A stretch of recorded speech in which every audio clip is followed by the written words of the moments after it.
don't know. I can't believe we're already on the next letter. We're at Gimel. I spent some time last night. I don't know how many of you were able to do it, but I spent some time last night going through Brenda's class on the letter Gimel. And again, I will say this every time for those of you who aren't aware, if you download the app, it's Kajabi, Kajabi. You download that app, you will be able to, and as I want to bring it up for you, when you bring it up, what happens is it's right here on your phone. And so your phone or your mobile device, can you see it? Let me see it this way. There, you can see better. So you always, the last thing that you are watching is always what's up top. Otherwise you can scroll down. So for example, I was going through the alphabet and then I went down to Gimel and I'm trying to do this backwards. And then I just went through when I was re-listening. The other thing that you may not know, so I have a hard time listening to anything at normal speed. So normally everything I have is at least at time and a half. I talk fast and I listen fast. So what you can do on there is you can change the speed. Let's see if I can show you on this, but you probably don't need to know that today, but you can go in there and change the speed. And if we have time today, I'm going to show you in one of the videos as well, how I change the speed. So I up it to 2 times. So I was listening to Brenda at 2.0 while I was laying in bed. It was like, and then a Gimel, so it was a little bit funny.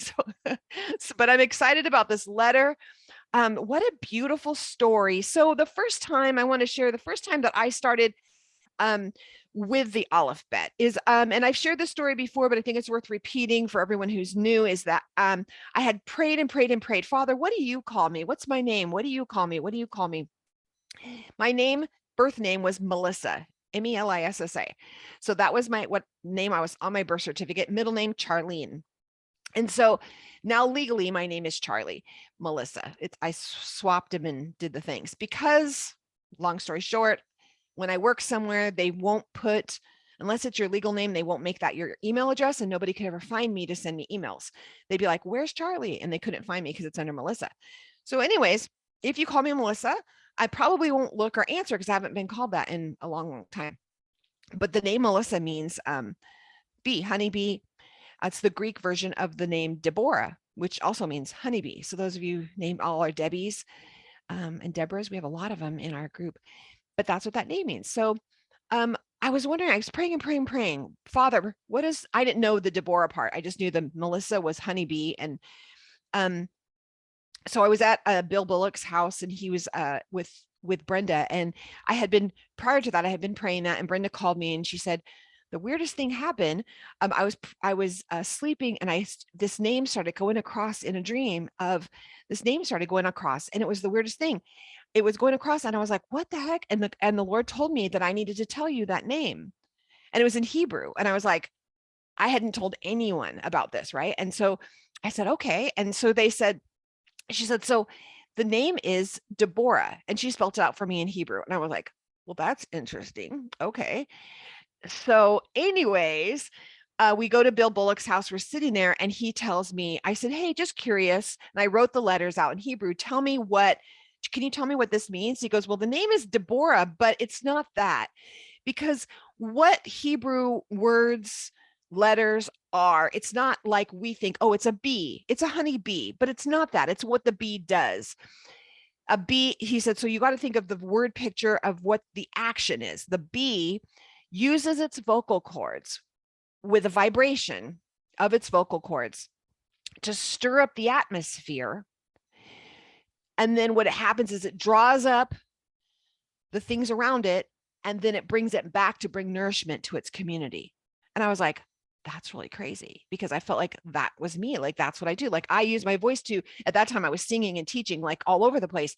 So I thought, this is crazy, God. But he was like, this is what I call you. You pray, you need to pray like, God, what do you call me? What do you call me? And then the next thing he did, which is the segue into this class, is he sat down and he wrote the alphabet out for me. And he went through and he showed me how that from Aleph to Tav, how it was the story of our salvation. And it was so beautiful. And just today or yesterday, last night, when I was just reviewing my notes and I was looking over Gimel, I started remembering again, and I was reading someone else's commentary on it, and it was really fun. It was actually, gosh, I don't remember who did this, but they were talking about how just these first 4 letters are are the salvation. So we're going to kind of talk about that just a tiny bit, and even more so as we go through. And what I would love to see you do is I would love to see you go through and actually write the story out. So if you're keeping a binder for this course, write the story out as this goes. Okay, I'm going to share my screen, and y'all get ready because you know how fun I am on this. Oh. Every week I keep saying, oh, I'm going to slow this mouse down, and I don't. Oops, let's get you to the beginning. Gimel, here we are. Gimel, Gimel, Gimel. So what we're going to do is we're in Psalms 119, 17 through 24. So we're going to review the word study for the week at first, and then we're going to read this portion in the Psalms, and then we're going to discuss the meaning of the letter Gimel. So I'd like to kind of, I'll stop share it here. I'd like to ask, has anyone have anything they want to share about the word study they did last week for bait? Did they want to open up and share? Like, I know, Carol, thank you for sharing your word study that you did on Aleph. That was amazing. Does anyone have something they want to share if they did the word studies? I'm going to show you while I wait to see if someone does hop on. I'm going to share my little screen. I will show you guys. When you go into your library, and under, I don't want to make you sick by going too fast, but when you go under this course, and here we are, you click on it, and we'll do bait because that's what I'm asking you about. These are up for Gimel already, but do you see on here, down here under downloads, it says the word study. So if you open those up, those word studies, how they're going to look is you just click this and it'll download it. Also, the PowerPoint is there in case somebody wants it. Some people like to open the PowerPoint up on their phone. They go to the download and then they follow me and be able to look at stuff. But so there's the word studies. You can print these out then. So what I do is I have basically the main words from each one of the sections for 2 verses at a time. You look up the word, you put the Strong's number in there, write the Hebrew word, and then kind of the meaning. And then when you're done, kind of write out those 2 verses based on what you kind of have found. Carol, yes, go ahead. When I was going through the words and writing out the meanings and things for mine heart, I was really surprised that it meant hollow from the fatness.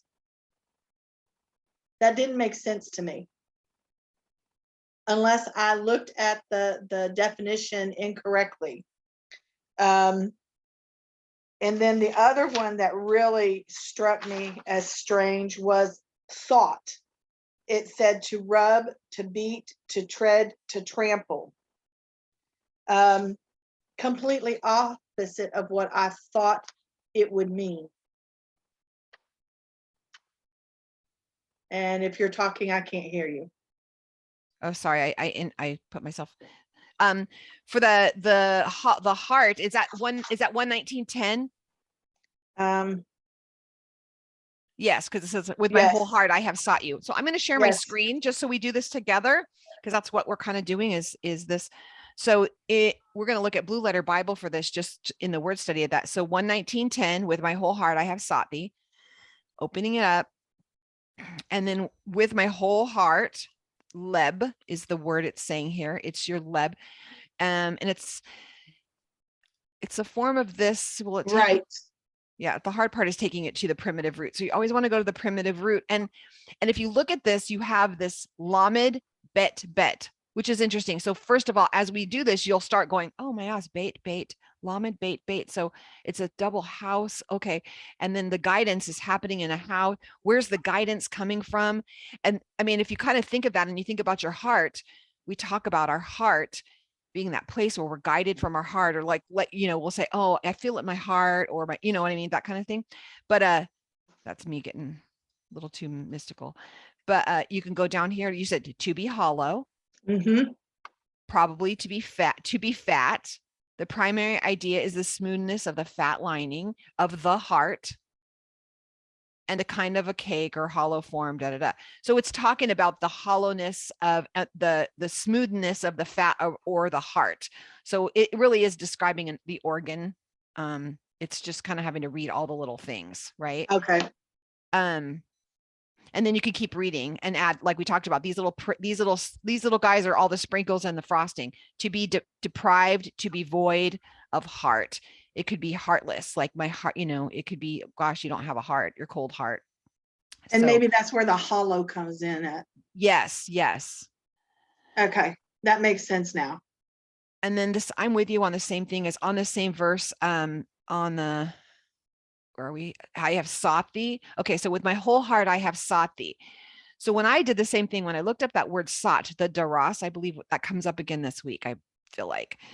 Or it says, I have sought thee. We go down here to the Gisenius. And what is this? What does that word mean? First of all, we can go back up. We can look at these, and it's a dalet, it's a resh, and a sheen. So eventually you're going to see those letters dancing, and they're going to all mean their own things. And then together you're going to see it almost like this beautiful movie is going to happen before you even have to come down here and read this. And you said it's to rub or to beat or to tread or to trample.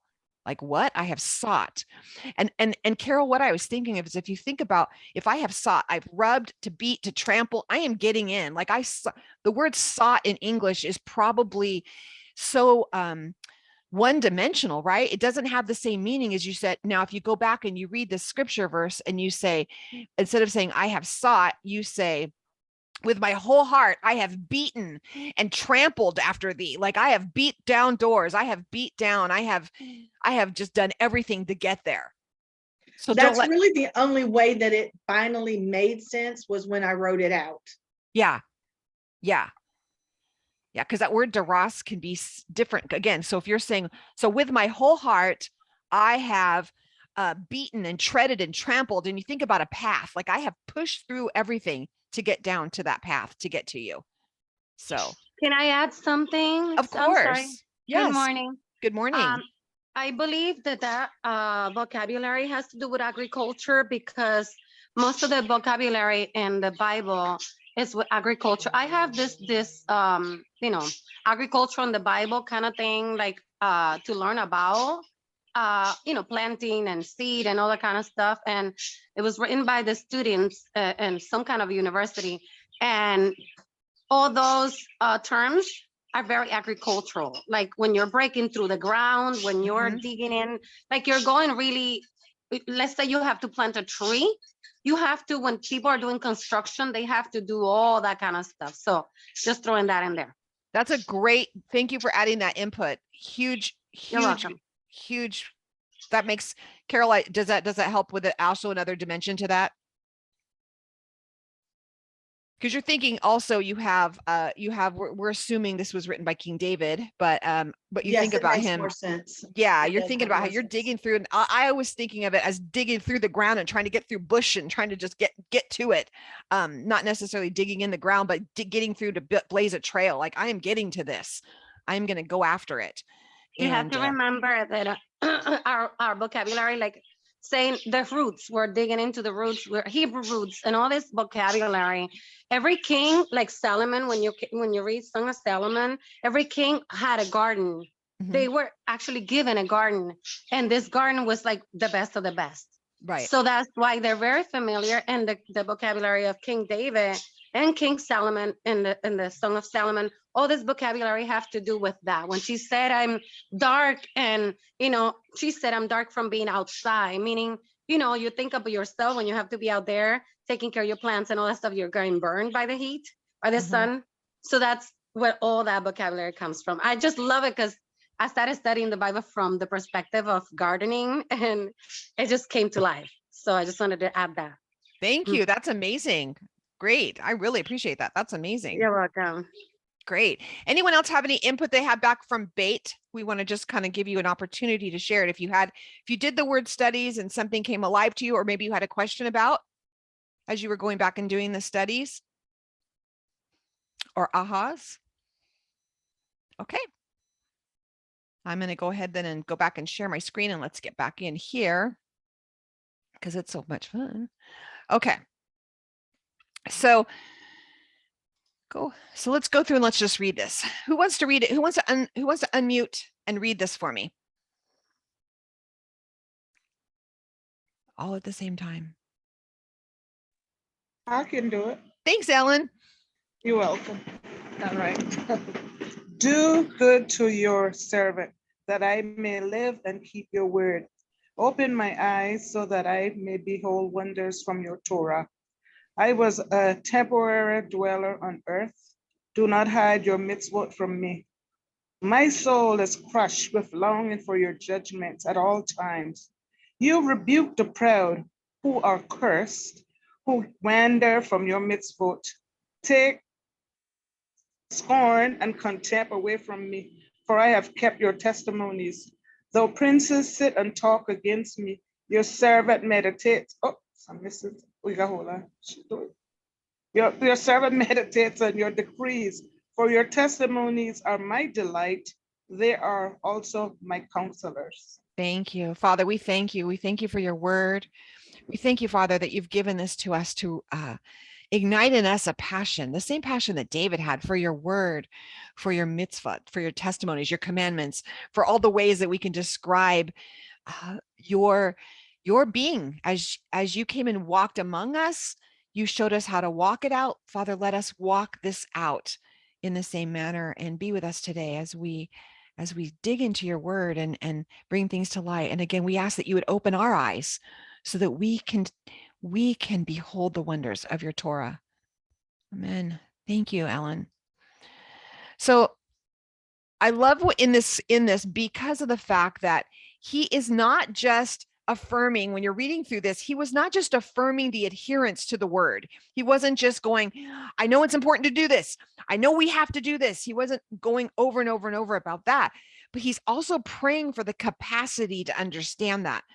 And the reason that I wanted to spend a couple minutes on this was just, I want to reinforce to you just is in praying that, and many of you've prayed it before, and even if you've gone through and gone through our course of how to study Torah, Gail will tell you the first thing you need to do when you're starting out is to pray. First thing you need to do is pray. You need to say, Father, this is the perfect prayer. If you're like, well, I don't know what to pray. Well, you can pray, Father, I just pray that you would open my eyes. Open my eyes so I can see the mysteries. Open my eyes because every single thing that you have in here is important. Even the crazy genealogies, even when you're listing, like in this week's Parsha, you're listing all the places that we stopped. Even when you're doing all those things, all those little things, there's something there hidden. There's a hidden treasure. And every year, the more I dig and I seek after you, or I sought after you, I dig and trample and scrape through, like we just learned, the more that you do that, the more that's going to come alive. So if you ask him, Father, would you just reveal to me today? I want to see something new. Can you imagine if your child came to you and said, would you give me a secret about you today, Mom? I want to know something secret about you. You know what? You would just, I mean, wouldn't you just like, oh, sit down, honey, let me tell you some things. Of course.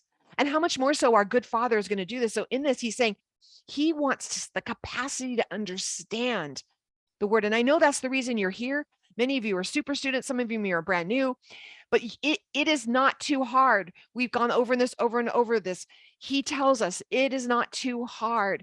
We can pray and ask him to open up our capacity to understand this. So one of the words I noticed that through all of this, and I wanted to just pop it in here, was your mitzvah.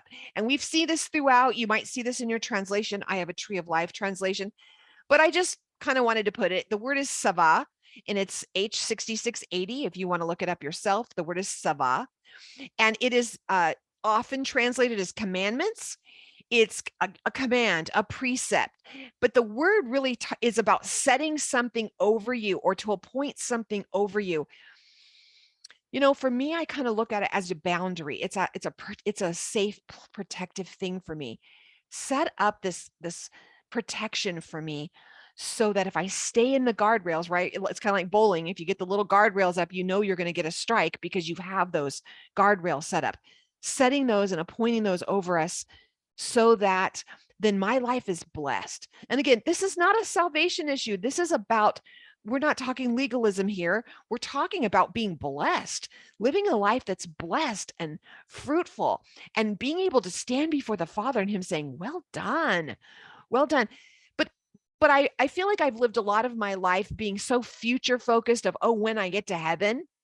I mean, I grew up in them, like every song was all about when I get to heaven, when I get to heaven. But this is the time when I need to live here and in the fullness of now. And how do I do it? Because he set these mitzvahs up above, over me and around me.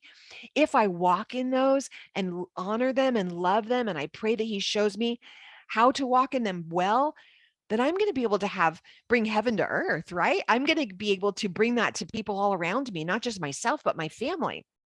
So I encourage you in that. So I went through, let me check the chat real quick to make sure there's nothing good on here. I'm missing out. I just went through and did our eight words in this chapter are these 8 sections. Okay. So we started out the 8 Gimel words that start off each verse or each section that we were doing here. And I wrote them all out here for you, just so you have them. These are because as we're going through Psalms 119, each 8 verses starts with the letter of the alphabet. And this letter, that's why this week we're doing Gimel, is because here we go. We have these 8 words. Now, some of them are repeated, but I thought we could go through if you guys want. The first one is Gamal. Then we have Gala, and Gala is twice. Garas, Galal again, Galal. You're going to see this Gam and then Gam again. Now, if you have gone through Brenda's course, you'll know that Gimel is the least used alphabet word. It's the least letter used. Gosh, I can't talk today. It is the least letter used in the Hebrew alphabet there. So if you guys want to, I'm going to stop real quick and I'm going to go over and let's look a couple of these up. You want to do that?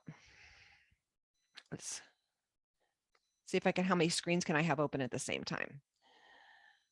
It would have been smart if I had written these down somewhere else. Someone put them in the chat for me. Can you write them really quick? We have, let's do Gomel. Put H15, put the numbers. Oh, that's why I love you today, Amanda. Thank you, thank you. Okay.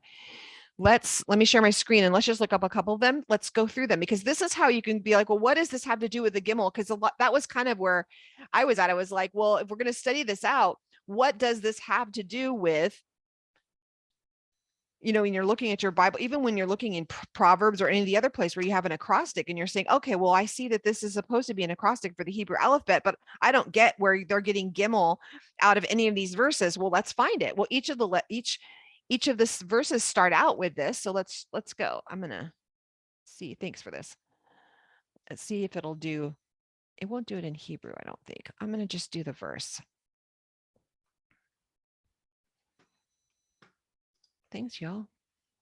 Okay. We'll start out where in verse 17. All right. So we start out with verse 17. The first one is Gamal. I'm going to click on that one. It's a primitive root. So what is this? What's the first Gimel word? Is to give, to do.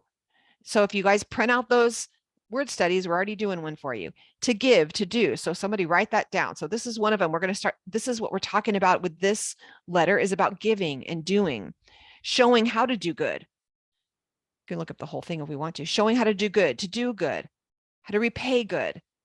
So again, we start at the beginning. So let's go back then. And we can close that and look at number 18. The next letter is Gala. Thank you. Amanda's thanks the best here. Gala.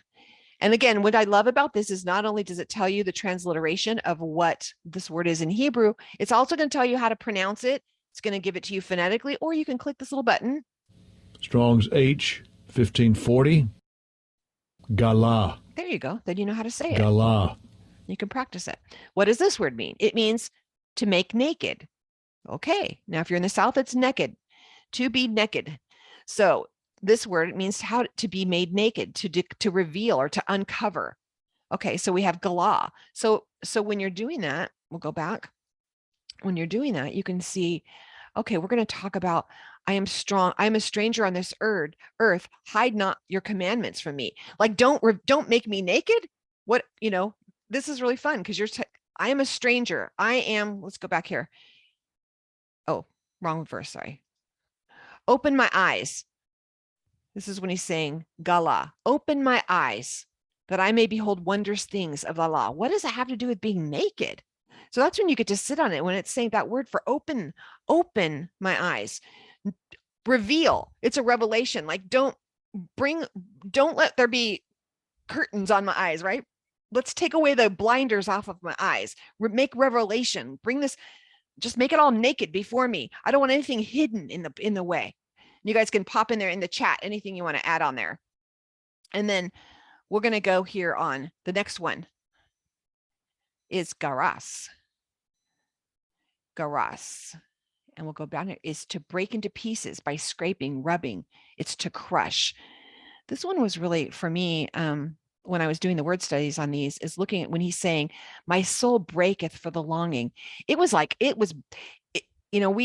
but seeing the word picture of it just being crushed, that my soul is just but it says in big, larger pieces, to just crush it, to open it up. It's longing that to have these judgments around me all the time. Like that is weird to me. Like I think when you have something around you and all of a sudden you've taken away these boundaries, that's why I see them like these really great boundaries around me. When they're taken away from me, all of a sudden it's scary because you're like, there's no one protecting you from coming in. That's why we say kids love boundaries. Heck, I love boundaries. Thanks, Satar. Yes, all is known. Nothing is hidden. I like the intimacy of that too. Love it, the intimacy. Great, great words. Okay. What's the next one? The next is garar. Again, it's dahas, rebuked. We're going to go through, what is that? Is it rebuked or to rebuke, to reprove? So this is still like a son. We're going to go. And then 23, we have gam. And we go down to gam. It is addition, accumulation. It's prefix to words. So it's if something is repeated, we use this word. So you'll see in this section how it's used. Let me show you, go back to the word. It's kind of like where it says also, it's kind of a connected, but look at it's interesting. The gam is the gimel and the gimel and a mem. So when you see this word, when it's a gimel and a mem, we're already going to talk a minute about the gimel, and you'll see it's like you have something, a man walking, or it could be a camel, but we're talking a man walking towards something. And the mem is about carrying something as well, bringing revelation. So this word we have in English is also the word gam is saying, I'm going to take you to the next thing and bring more revelation. And that's it. That's it for those. So you can go through, like, I think this is repeated also. This is an also and an also, gam and gam. So those are kind of those. I hope that was, let's keep on moving. Keep on trucking. I have too many pages open. All right. I have a question. Of course. Thank you. So rebuke, when you said that this whole thing that is verse 22, right? That's where you're at. No, I'm sorry, 21, I'm sorry. So it says, which translation you're reading? This one, when I do in verse 22, when I'm using the Blue Letter Bible, I usually use the King James Version to do my when I'm looking up words, when I'm doing a word study, I use the King James Version to do my word studies. Okay. When I read that verse, the word shame came to my mind. Is that correct? Like rebuking means removing the shame or something like that? Am I connected or wrong? So in the Tree of Life version, it says, take scorn and contempt away from me, for I have kept your testimonies. So I would be able to identify that as shame. I don't think that's a stretch. I mean, okay. You can look at these words, like what is reproach? Reproach, the word reproach in Hebrew. And that's the reason I use the King James, is because it's going to take me to that regular Hebrew.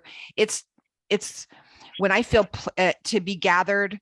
It says to gather, to pluck together when you're pulling you're going to have to look up each one of those words to sit to Okay. try to find if you can get a connection to shame. But for me, I can feel that in my heart that could be a shame. That could be that Father, just remove any shame from me, because I think, identify being reproached or being corrected. A lot of times we identify that as shameful. So I think that it's also personal. Okay. Thank you. You're welcome. So you can also look at the word contempt. It's, we have reproach and contempt. So that word is booze. And let's go to the root of that word.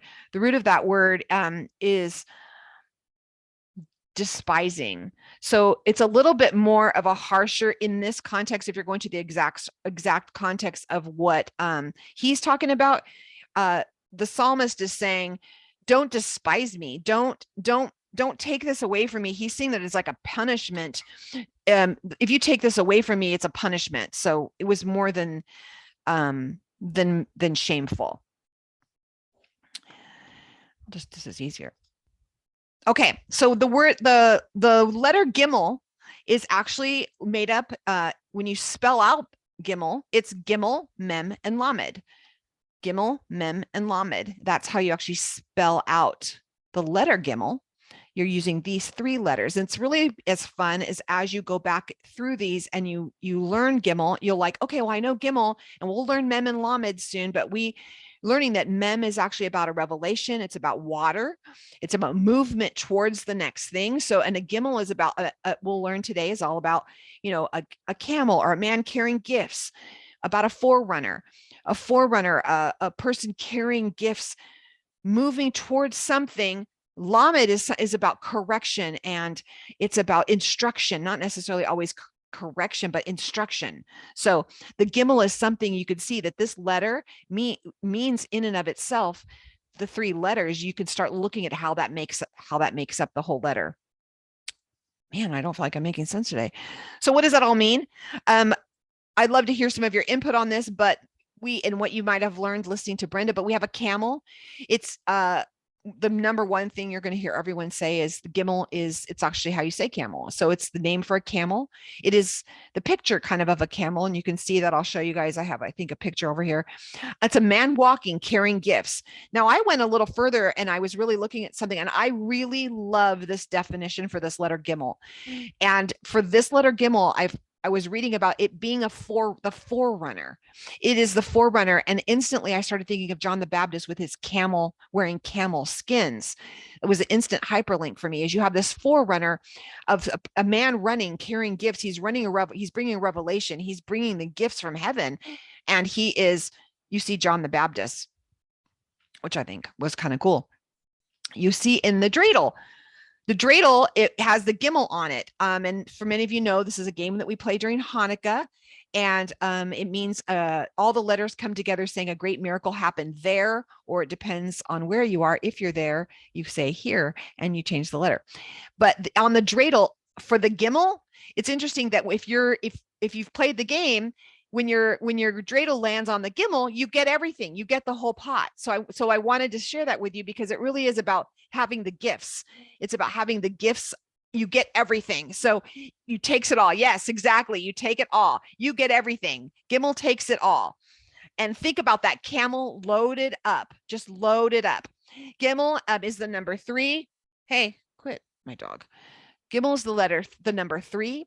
Again, it's a man walking from the second letter, bait, loaded with gifts. So I want you to think of that letter Gimel, that it's walking away from that bait that we learned last week. It's that house, and it's taking away all the gifts, loaded up with the gifts. It could be the man or the camel loaded with gifts. And think about God created this home, this house, meaning our Aleph, right? We talked about this being the story of redemption. The Aleph, God created this home, the bait, and he loaded it full of gifts. And then he had a man who took those gifts, left. We have a man leaving, loaded down with these gifts. And then the next week we'll learn about Dalet, the door, and he went through that door to the next realm. Isn't that beautiful? We've already seen this story of salvation right here. We're seeing the story of our Messiah, about how We're loved so much that he created a home for us, this planet, and then he actually loaded up his son. He loaded up with gifts, and he's going to come and bring them to us, the gift of life, abundant life. Yes, good. Inagul said, it makes me think of Abraham when his servant went to find Rebecca for Isaac. Yes, he was loaded up. Missed some random facts. This is one of the crowned letters. They call that the tagin, or the crownlets. You'll hear about that. It's one of those letters, this random fact. And some people have said those little crownlets are the tittles. And I'll show you a picture of it in a second if you don't know what that looks like. So I am going to stop sharing for just a second and give you guys a chance to chat with me. Let me save this. Okay. There we go. I'm going to open up. Anybody have anything to add before I keep going? Oops. I escaped my full screen. There we go. Oh, now I can see you. I'll go through and read some of the chats for those that are listening, can see some of them. Yes, Inagul says she has a Gimel in her name, so this is cool to learn. Oh, that's very cool. It's very cool if you have certain letters in your name as you're learning that. Very, very cool. And then we talked about this already.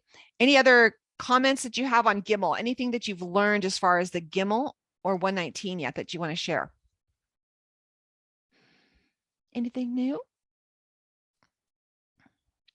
Okay, then I am going to. It sounds like when you're saying, you know how Yeshua said, I'm going to prepare a home for you.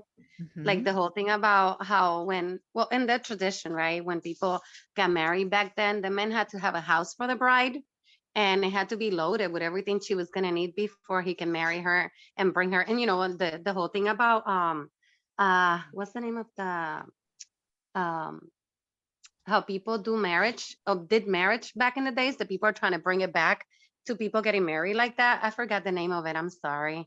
It's called betrothal. Yes, Oh, thank you. yes. They want to go through Betrothal. the two sections of betrothal, which we call it Yeah, an engagement, but a right. betrothal, and then the correct. And the house has to be built and all the stuff. The gifts for the bride have to already be in the house because she's gonna move in and kind of like live there. And so when you're talking about all this, it's just amazing how the same thing, right? That you were It saying. is, and I don't know if you were here last week when we talked about that, about the house, and we're talking about him loading the house. It's exactly the same thing, Atara, because he fills it for his bride, but then even better, we see that Yeshua actually came, and when she was saying we have Abraham's servant came, and he brought some of the gifts, he brought them to bring the bride back, of course, for all the gifts to the house. And we saw that Yeshua did that. He came and he said he left us with the Holy Spirit. He left us with a gift. And then Yeah. we will come back in. And then he says, I'm going to prepare a place for you. And then when we will get to come back to that. And he says he's the Dalet, which we'll learn next week. He says, I am the door. I am the Dalet. I'm seeing myself as the bride walking into this, you know, Yeah. like I go in there and all these gifts are in there. And now I have to unwrap, and now I have to learn how to use them. And now I have to like wonder how many more gifts are in this house, and I have to go search, right?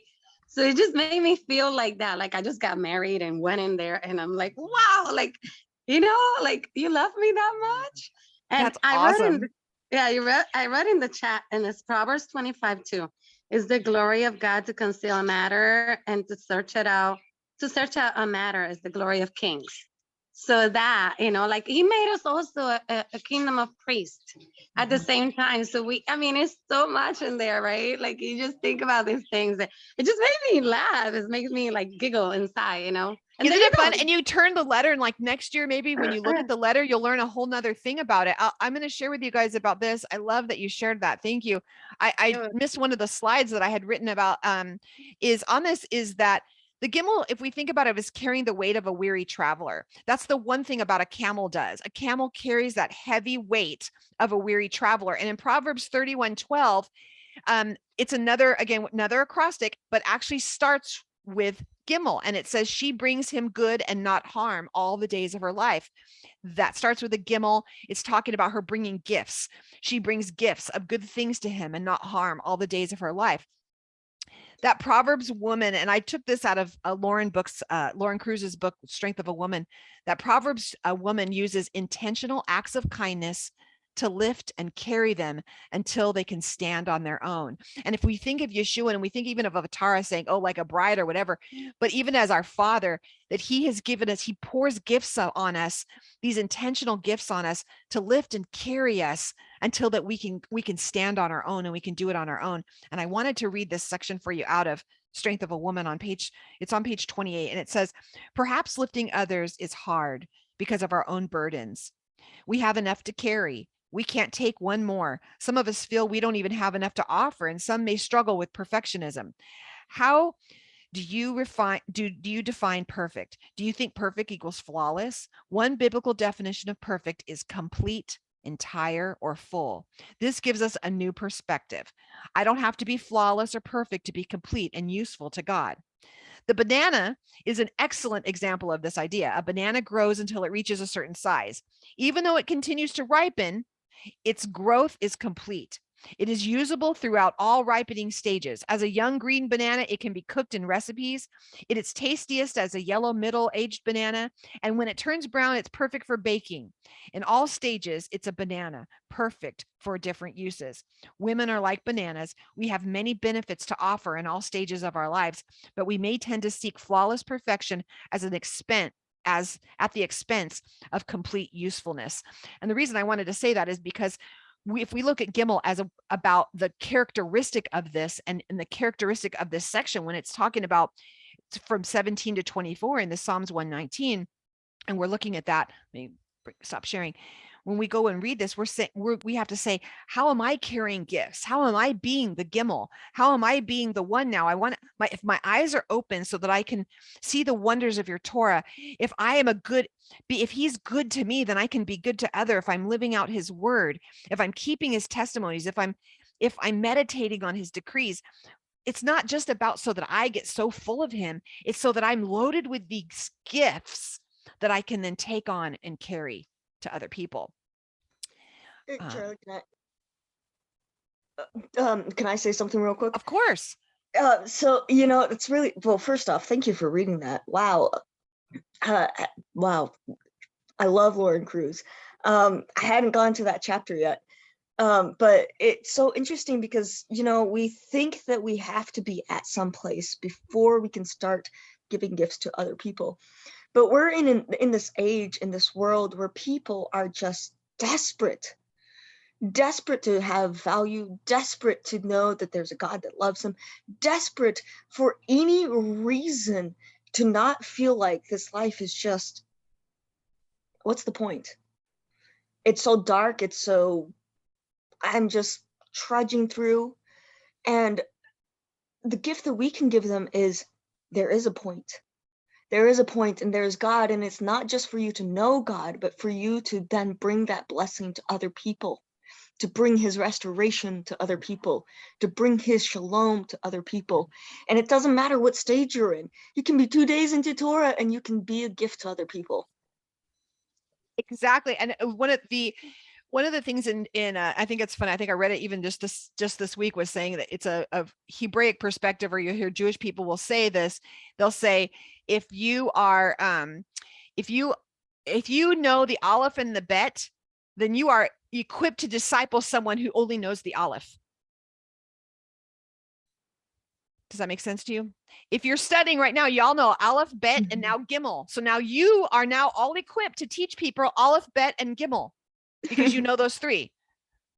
It's not everyone is equipped to be a disciple, and we are charged to say, look what I learned today. This is how you begin to disciple others in the things that you're learning. It doesn't mean we have this understanding that, I hope that I'm a good example of that. I don't know anything. I'll be like, I don't know about that. Like, gosh, last night was a good idea. I'll be like, that's a great question. I don't know, but I'm going to teach what I know until I know more. And then I'll add to that, and then add from what you know. And that's right now we're all at Aleph, Bet, and Gimel. Guess what? We now have 3 things we can teach. We have 3 things we know that we can share with everyone. So thank you, Ina, for that. These are gifts that we have now that he's loading us down. I'm going to read the couple things that are on here because it's really good. Amanda said another way to look at it is that the house was built for his son, and we're the gift as the bride to his son.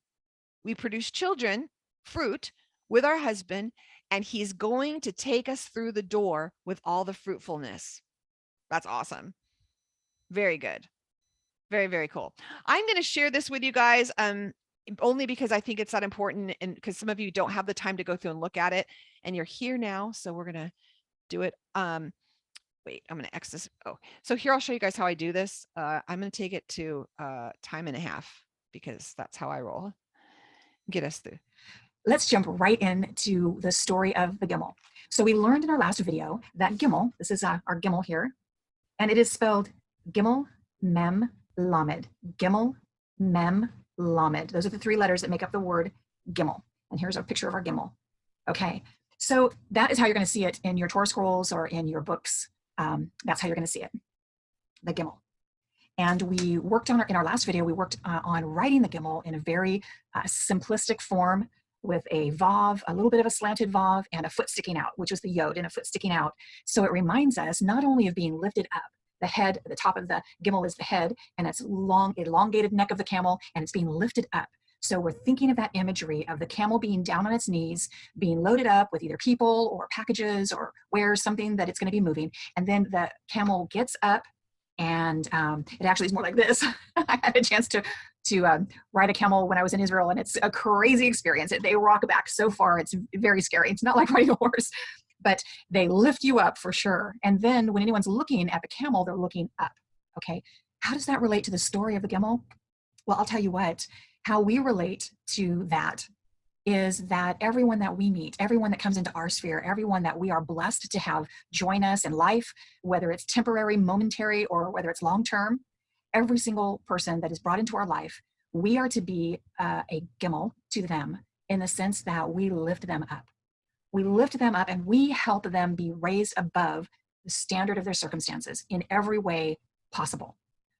Now, please understand, we're not talking about enabling people or being crutches to people. That's not what we're talking about. What we're talking about is basically speaking words and having behaviors toward the people that God puts into our pathway in such a way that they are lifted up, that they are higher than the standard of circumstances, that their eyes are not down below, their eyes are lifted up when we're engaging with them. So that means that how we relate to people, our behavior toward them is going to be for their good. Now remember that the Father, Aleph, the Father has poured out his presence, his characteristics, his love, the image of who he is, he has poured out into his family and in his heir, which is the Bet. And we look at the Bet as a house, as a dwelling for families to be grown up and raised up, and impartation of their character and their identity. But also, Bet also is the image of an heir. And I had mentioned to you in the video on Bet that Bet is a king or a kingdom, a matriarch or a patriarch. Well, another word for that is an heir, one who carries on the family, one who propagates a family, who puts a family on earth, and a family is coming out. So they're growing out. They are the heir of the father, and they have all of those possessions, and then that's what they do with it. They move into the family setting, they move into the kingdom setting, or wherever it is, and they have participated and partaken of the heritage that the Father has bestowed upon them. And then they are in charge of that, and then they move forward with that. And in the Bet, we know that the identity and the destiny and the confidence of being able to move forward is given to those in the household, and then they move out. And when they move out, that is where the Gimel comes from, because the Bet is it's that opened area. It's got the whole open side to it, and there's a movement out, a releasing forth. And the Gimel is the one who carries everything that they have had bestowed upon them. And they're full. They are overwhelmed and full of all of the life and the blessing and the heritage and the instruction, the teaching, everything that they've received in the home. And it's their time to move out and to bestow that, to move forward and release that to the world. And that is our Gimel. And so, yes, when we are packed full of all that we have learned, all the gifts and the blessings that have been given to us in our instruction and in our teaching, then we move forward to release that to others. And it's a generosity, it's a generous heart, it's a generous spirit that comes from that. And that's why the sages consider the Gimel a generous, rich man, because he's packed full of everything that has been bestowed upon him from his time with the Father in the home, in the dwelling, in the place where he has been filled to overflowing. And now it's time for him to move out. And so the Gimel moves out, and he is in a move. Remember his little foot? He has his foot here. And that foot is like an action symbol of the movement of going forward. And that's what the Gimel's doing. I think it's so impressive that the kindness of God, like I said, the kindness of God is imparted to us. Because remember, when the Holy One told us about his 7 attributes on Mount Sinai, one of those attributes was kindness. And that's what he speaks over us. And that is what we speak over others. And so when we're lifting them up, it is with a heart that is generous. It is with a heart that is kind. It is with a heart that is seriously in a mindset of blessing and encouraging and moving others forward into whatever it is that the Holy One has for them too. So if it was a camel, they would be bound up with all kinds of gifts. They would get up off of their knees, they would rock back and forth, and they would get up and they would lift up, and then they would go, and they would go, and they would go, and they would go, and go, and go. And camels are made to sustain all of the hardships of the elements, the sand, the wind, the heat, the cold, the darkness, all the lack of water. They are built up so that they can withstand hardships, and they continue on pressing forward and moving forward and getting done what needs to be done. That's the Gimel. Moving forward, no matter what your circumstances are, because you have been built up, strengthened, encouraged. You have been one who has had impartation to you of character building, of instruction, of training, of failing and getting up, failing and getting up, failing and getting up, knowing that it's okay to fail because you're going to get back up and you're going to do it better next time. You're going to learn from your mistakes. You're going to move forward. And that's the Gimel. The Gimel is always moving forward with the intent of releasing the kindness that has so been, that they have so been covered in, releasing that to those that the Holy One puts into his path. Okay, that's where we're going with this Gimel. The Gimel was also a little extra here. The Gimel was also the least, it's gonna make me cry, the least used letter of the Hebrew alphabet. Now, the Gimel is packed full of the kindness of God. He has gifts to bestow. He is chasing down the ones that these are to be given to. Just like a camel is going out into the desert, it doesn't matter what the weather is. It doesn't matter if there's a sandstorm, a windstorm, not going to be a rainstorm in the desert, but a sandstorm or a windstorm, or no water for days. The camel isn't concerned about that. The camel is only concerned about getting to where he needs to go. And the one who handles him is definitely making sure that he gets sleep, making sure that he gets water when needed and food when needed to continue on the journey. But it's not a needy animal in that sense. They're very sturdy. And may I just say that when the Holy One is speaking life into you and training you up, placing you in a position where his word is being spoken to you, and you're gleaning and you're learning and you're gathering all of this, it is not for you to stay still and be still for the rest of your life. That's not why all of this is being poured upon you. It's for others. It's for you to release to others. And once you have released everything that you have been given, you've released the kindness of God. You have released whatever it is that he's placed in your hands that's not for you, but for somebody else. You release that to others. That generosity, that kindness, that is his heart, because that's the heart of the Father, his kindness. He is kind. He is merciful.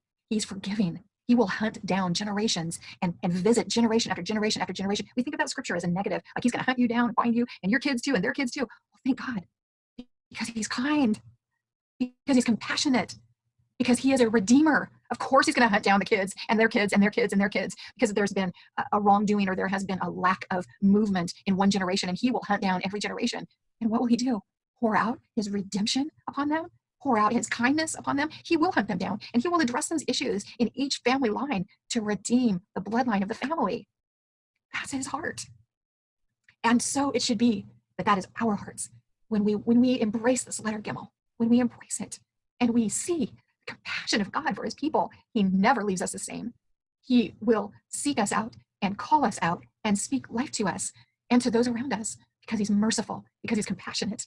And so we want to receive that characteristic of his, and we want to embrace the Gimel. We want to be the Gimel when that is what we're supposed to be. And we want to do it with those around us. And like I said, this is not about enabling people. This is not about taking care of people and making, if that is what the Holy One has for us to do, yes, generously give. But be careful that we give according to what he's saying. Every time we are faced with a situation, we have to shema his voice. Remember, we hear not just with our ears. What are you doing, Father? What is your heart in the situation? What would you like me to do? How do I partner with you to bless this one that you've placed in front of me, or this family that you've placed in front of me? What is it that you would have me do? How am I reflecting your character as a Gimel in this situation, Father? How do I do that? And he may say to you, I want you to speak words of kindness. I want you to look past the situation and the circumstances. I want you to direct their eyes up. I want you to direct their eyes up so that they're seeing me and not seeing their circumstances. I want you to speak life, not death. I don't want you to fragment people. I want you to speak life and bring unity. Kindness, the least used letter of the Hebrew alphabet. Isn't that something? I think it's 1.87% with the little nerdy fact. Oh, geez, I should check. I need to check those facts, but I think that I remember reading that it's 1.87% of the usage of that letter. Yeah, the least used letter in the Hebrew alphabet, the Gimel. So today, I just hope that you are getting the image of the Gimel as the one who is like a calf being released from a stall in the springtime, right? Just like wanting to go, go, go, go, kick up your heels, let's go, moving forward with energy and enthusiasm, because you have been given a gift that is so unique by the Holy One. And that gift is kindness. And you can release that kindness. You can release the beneficial gift to others. And you can speak life into those around about you, no matter what is going on. There are times in this society when things are very dark and things are very difficult for a lot of people. I know right now in this phase of our history here in, well, not just here in the United States, but throughout the world, there is a crisis occurring throughout the entire world. And this is a time when we need to stay focused on what is the plan that God has us walking in. What is the thing that we can release to others today? It doesn't have to cost any money. It doesn't have to cost anything of value financially or materially. It may just be that you are that one that listens. You are the one that speaks wisdom, or you are the one that just cares that you'll be there when you say you'll be there, that you will show kindness, especially to strangers, especially to the widows, especially to the fatherless, especially to the orphans, especially to those in prison. And whether it's imprisoned in the physical, in an institution, or whether it's those that are imprisoned with the emotions of life that have wounded and fractured them. Showing kindness to those who are alone, those who've lost their spouses, those who have outlived their children, those that have been separated from others. So the Gimel is the one that is loaded up with the most amazing gifts, and he's moving forward. And his foot is forward, and he is reaching out and reaching into the lives of the people that God has placed within him. And he is an agent of change. He is an agent of change, changing the atmosphere around about him. Where there is tension and worry and stress, a person who has kindness, who listens, who's compassionate, who operates in mercy, who has wisdom, that's the person that you want in the midst of a crisis, right? Someone that you can talk to, someone that you can lean upon, someone who will not forget your name. Well, I pray today that you have an opportunity to look at your Gimel every time you see it in a word. And I want you to think about the mercy and the compassion of God, his kindness, how his life is full and he distributes the gifts that he has freely. And I want you to ask yourself, how am I? Not only, Father, to be like you, I want to be that person that has those gifts. That's filled with love and mercy and compassion, and these are the things I want to be filled with that, and I want to be able to be in a community where I am being able to release that to others, just like you. So that's how we understand the story of the camel, that camel who is raising up, and we have to look up to see, and we will cast our eyes up, away from the circumstances of this life, away from the things that are temporal, the things that are temporary, the things that will be changing, because nothing's going to stay the same. And we cast our eyes up and we look up, because that's where the Holy One has us looking up.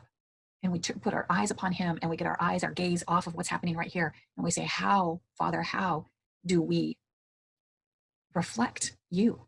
What are you telling us in this? How do we reflect your character? I said that. There we go. All right. Next video, we will talk a little bit more about Yeshua.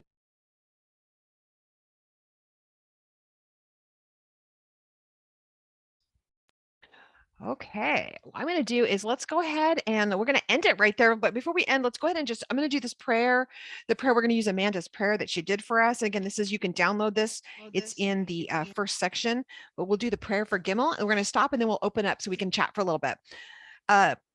Father, may we know that you do good to your servants and that we may live and keep your word. May our eyes be opened that we may behold wonders from your Torah.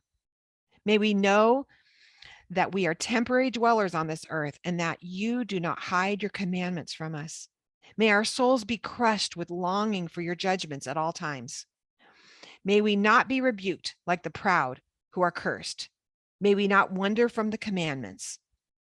May scorn and contempt be taken away from us, and may we keep your testimonies. May princes no longer sit and talk against us. May your servants meditate on your decrees. May your testimonies be delight, and may they also be counselors. Amen.